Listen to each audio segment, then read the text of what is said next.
Welcome to the It Factor. We're Jemmy and I exploring a new blog post by Mr. Len Kaplan, CEO of CDML, a managed service provider in Queens, NY, offering network management, voice over IP, unified communications as a service, cybersecurity, compliance, infrastructure as a service, cloud solutions, and Microsoft 365 and Azure solutions. If you're a small business owner or manage IT for a growing organization, this episode is for you. And honestly, the stuff we are diving into today is, well, it's genuinely terrifying when you really stop and think about it. It really is, because we are pulling apart this reality detailed in the article by Len Kaplan. Right, the hidden risk of overconnected cloud accounts. Exactly. And just picture the scenario for a second. You just invested heavily in your company's cybersecurity. You bought a $10,000 firewall. You forced your entire staff to create, these complex 16-character passwords. The ones nobody can remember. Right. And you run monthly training seminars on how to spot phishing emails so you feel completely secure. You feel like the fortress is locked down. Exactly. But right now, at this very second, your newest employee just clicked a blue allow button to sync a generic calendar app to their email. Yeah. And with that single click, they completely bypassed every single expensive lock you just paid for. And see, that illusion of security is what makes this specific vulnerability so incredibly dangerous. Because business leaders, they spend massive amounts of capital defending their network's perimeter, right?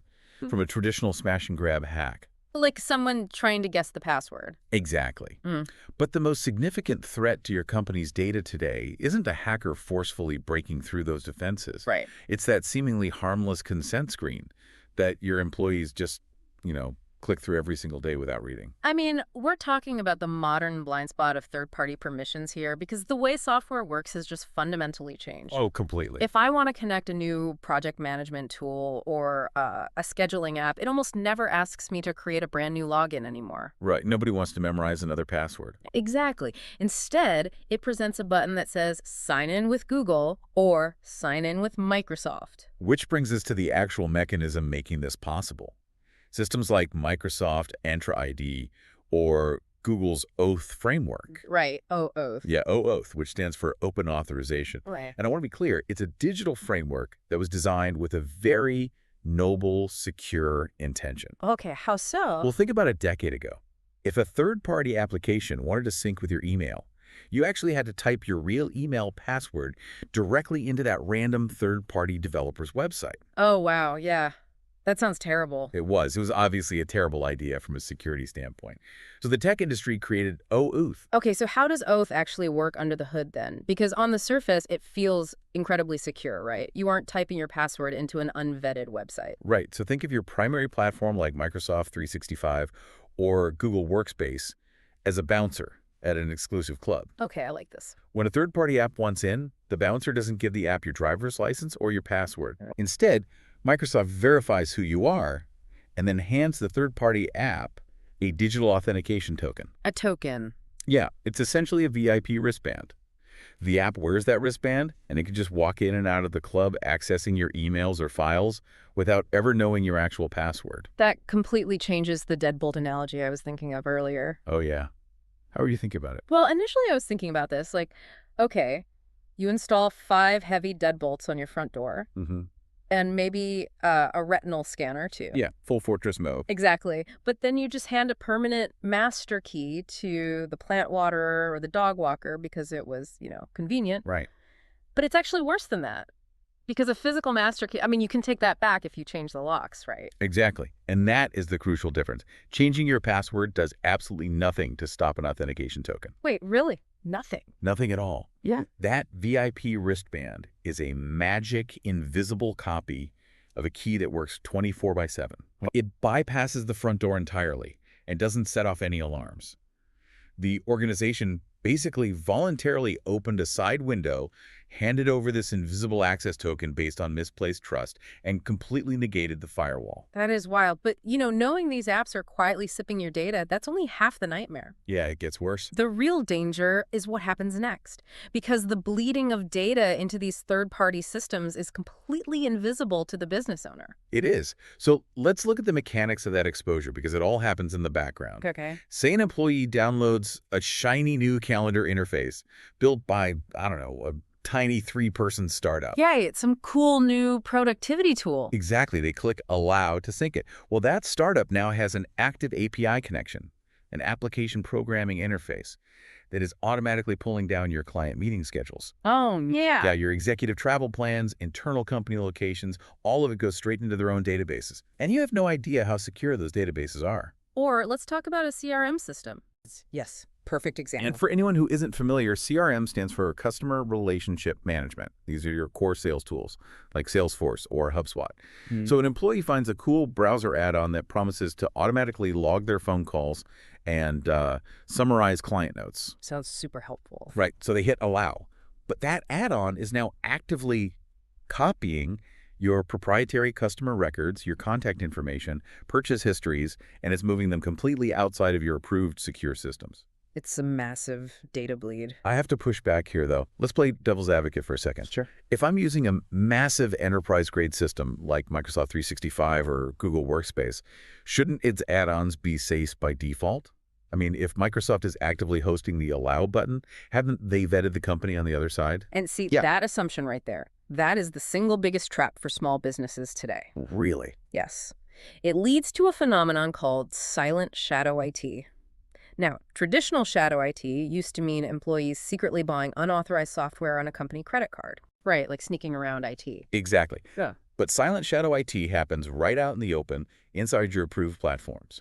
Microsoft and Google provide the digital highway. They build the roads, they build the on-ramps. Okay. But they do not police the cargo inside every single car you decide to let onto that highway. Wow. So just because an app uses Google's OAuth framework to ask for permission, that doesn't mean Google has audited that app's internal data privacy standard. Not at all. Google is literally just verifying the identity exchange. They are confirming that you are who you say you are, and they generate the tokens. So they just check the ID at the door. Right. They are absolutely not vouching for how that third-party startup stores your CRM data once it actually leaves Google's ecosystem. Okay, I am genuinely confused about something here then. Yeah, go ahead. Say an employee tries out like a PDF converter tool. They click Allow to connect it to their company OneDrive. Very common. They use it once to convert a file, and then they delete the application from their computer desktop. Doesn't deleting the app sever the connection? How is it still accessing my data if the software is gone? Yeah, so the application icon on your computer is just a remote control. Oh. The actual connection, that VIP wristband token we talked about, was exchanged between Microsoft servers and the app developer servers. So it's server to server. Exactly. Deleting the local software off your hard drive does absolutely nothing to that server-to-server connection. The permission remains active at the server level indefinitely. Wait, so the app still has the keys to the house even if the shortcut is sitting in the digital trash can? Yes. And worse, consider what happens when that employee actually leaves the company. Oh, no. If your IT protocol doesn't include specifically hunting down and revoking those digital tokens during offboarding, all those third-party connections they approved over, say, 5 years, They're just sitting there. they are still sitting there. They are quietly pulling data from your business systems long after the employee's final paycheck. It is a living, breathing vulnerability. That is, wow. That is a staggering realization. Honestly, if you are listening to this deep dive right now and feeling a cold sweat about the deleted apps still siphoning your company's data, take a quick second to click the thumbs up button. Yeah, it's a wake-up call. It really is. It helps us know when these deep dives are hitting on the exact things you need to hear to protect your business. And the sheer volume of abandoned apps is terrifying on its own.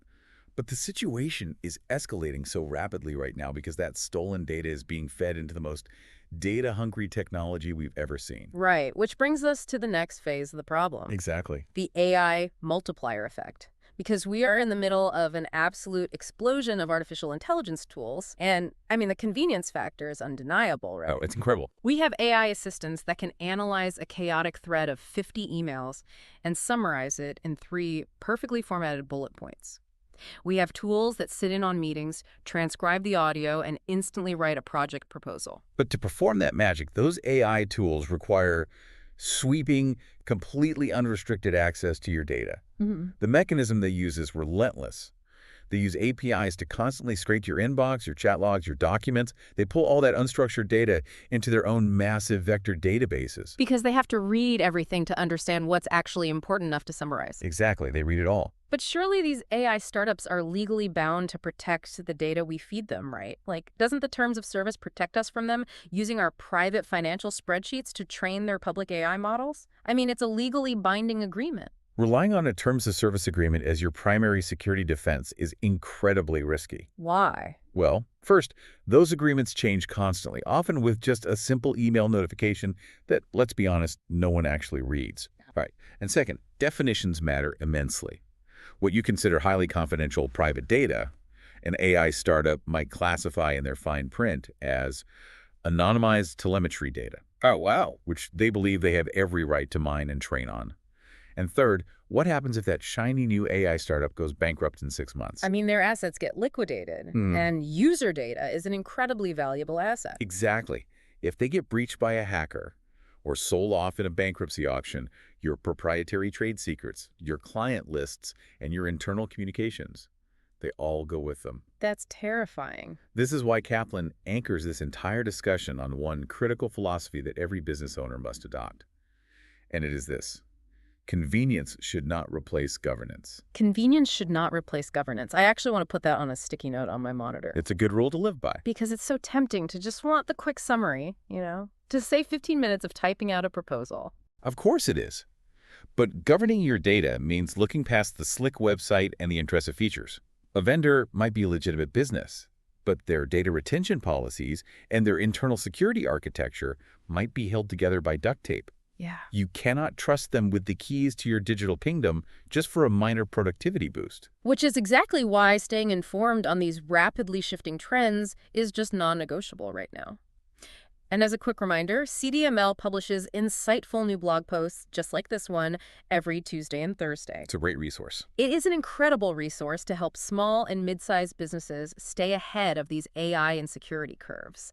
So you aren't caught entirely off guard when the technology changes. Because let me tell you, the bad actors are definitely not caught off guard.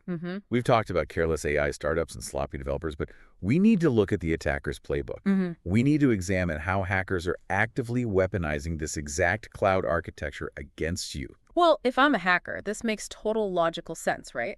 Why would I spend 3 weeks running a brute force attack trying to guess a complex password when I could just ask the user to hand me a token? Exactly. Let's clarify a crucial security term here, which is MFA. Okay.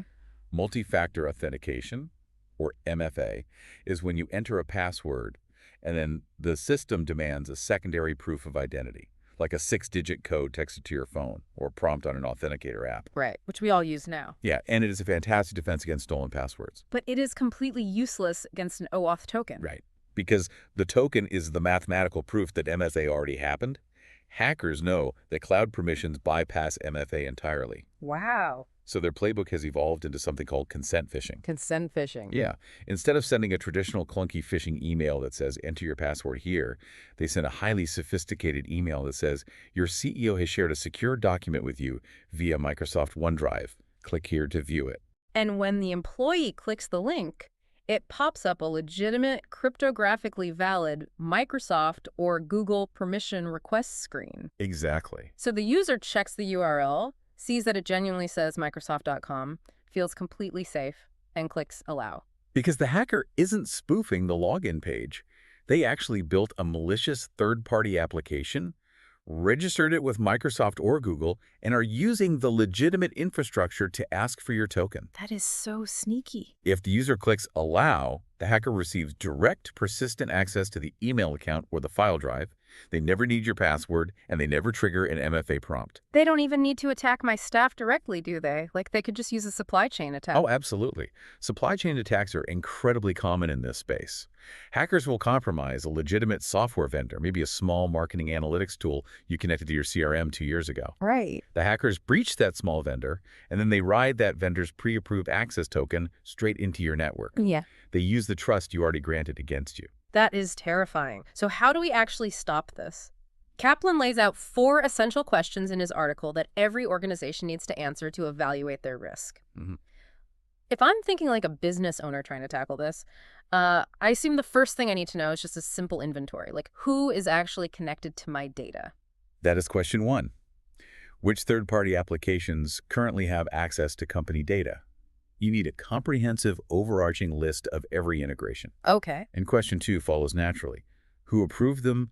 What exact permissions do they hold? And are they still actually needed for daily operations? Oh, man. I mean, tracking who approved what, that sounds impossible. But the third question has to be focused on the AI tools, right? Given how aggressively they pull data. You nailed it. Question three. Are AI tools actively accessing sensitive emails, files, calendars, contacts, or customer records? Wow, okay. And finally, question four. Are former employees or abandoned legacy applications still connected to the environment?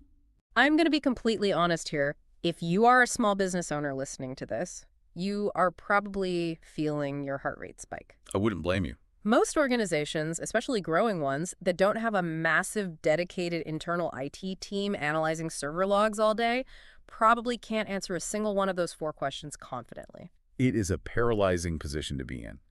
Because if you cannot answer those questions, you're essentially flying blind in a digital thunderstorm. Yeah. You have absolutely no idea who holds the invisible master keys to your front door. It just feels impossible. You are trying to run a business, manage payroll, keep your clients happy, and now you're supposed to manually dig into the server-level API connections of every single app every employee has ever clicked allow on. It cannot be done manually. No, doing it manually is nearly impossible for a small business, which is why we have to transition to the practical, actionable solution here. Right. The solution requires a formal technical review, and this is specifically where CDML Computer Services steps in to bridge that gap and help you take back control. Because you can't protect what you can't see. CDML brings the visibility. Exactly.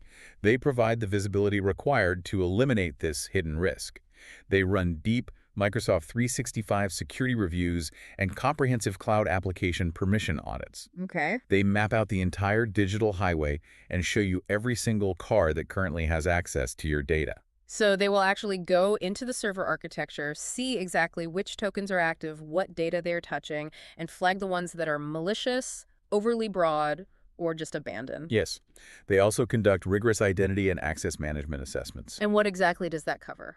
Well, Identity and Access Management, or IAM, is the framework of policies and technologies ensuring only the right individuals and systems access the right resources at the right times. Okay. It is basically the control tower for your digital identities. And how does IAM tie into something like a zero trust architecture? I hear that term thrown around a lot. That's a great question.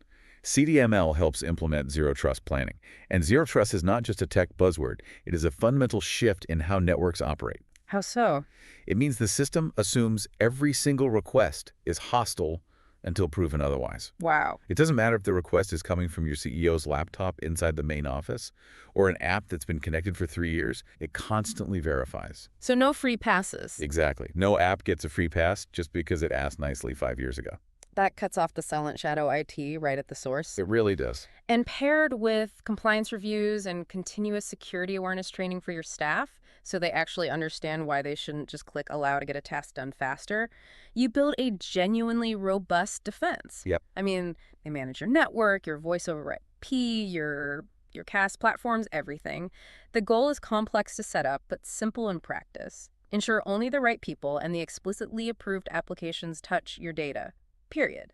You have to close those digital side windows and revoke all the master keys you unknowingly handed out.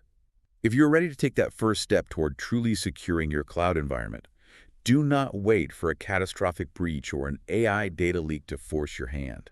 Visit CDML.com right now to learn how their team can help you audit your permissions, implement zero trust, and lock down your digital identity. And while you are there, make sure to subscribe to the blog so you never miss these crucial insights. The digital landscape is moving at a breakneck pace, and as Kaplan astutely points out, every digital connection creates a level of trust. Right. But here is the provocative thought I want to leave you with, something to mull over long after this deep dive ends. Trust in a digital environment is not a one-time toggle switch. It is not a set-and-forget-it configuration. Right. Just because a software application needed your trust yesterday to do its job does not mean it still deserves access to your data tomorrow. Wow. Every single API connection and OAuth token you authorize is a living relationship. And just like any relationship, it requires strict boundaries. It needs to be constantly audited, evaluated, and the moment it is no longer serving your business securely, it must be severed. We're Jemmy and I. Thanks for listening. Till next time.